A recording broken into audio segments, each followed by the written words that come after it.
ولانكم بهذه الاخلاق فانا عندي لكم مفاجاه كبيره بزاف. البرنامج كيهدي لكم ساروت من 3 سوارت. غتختاروا واحد المفتاح، واحد الساروت من هاد 3 سوارت. عطوني رقم 3.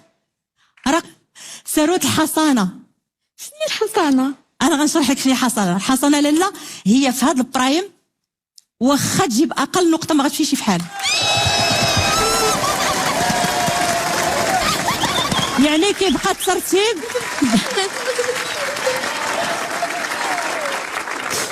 شنو هو الاحساس ديالكم بهذه المفاجاه اللي دار لكم البرنامج؟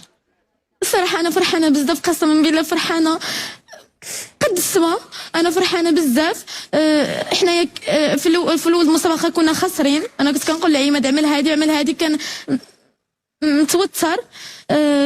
انا كنت عارفه بلي انا غيجي شي حاجه حيت ربي ديما وقف